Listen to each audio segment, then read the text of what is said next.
L'essence même de la révolution, c'est de travailler pour le peuple. Et je pense que les exemples, il y en a beaucoup. Si vous prenez dans le domaine de l'agriculture, cette année, par la grâce de Dieu, nous avons fait une production record. Il y a des spéculations particulières que nous avons essayé d'introduire depuis ces 3 années. Comme je l'ai dit, les esprits faibles, les petits esprits, ils pensent toujours que c'est impossible lorsqu'on veut initier de grandes choses.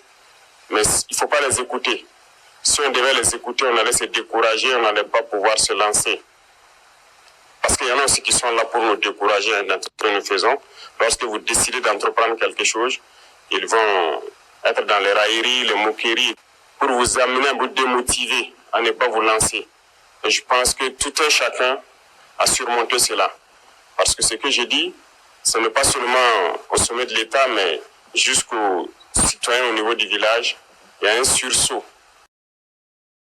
Voilà, tout ce qu'on disait impossible de faire au Burkina Faso en matière d'agriculture, ça s'est fait aujourd'hui. Nous avons parlé du cacao, les gens ont crié sur tous les toits. Même certains réactionnaires à l'intérieur ici ont fait comprendre que non, ce n'est pas la priorité. Et pourtant, Dieu merci, nous avons de très bons maîtres chocolatiers. Et notre objectif n'est pas de produire pour vendre à l'extérieur, c'est de produire transformé pour nous ici et pour nos enfants. Aujourd'hui, le café, c'est une réalité au bord de Saman-Denis et nous avons, Dieu merci, des Burkinabés qui le transforment. Et je vous invite donc à consommer ce qui est transformé sur place ici. Beaucoup d'autres spéculations telles que le blé, l'ananas, la vigne et bien d'autres, j'en passe, se cultivent aujourd'hui au Burkina Faso.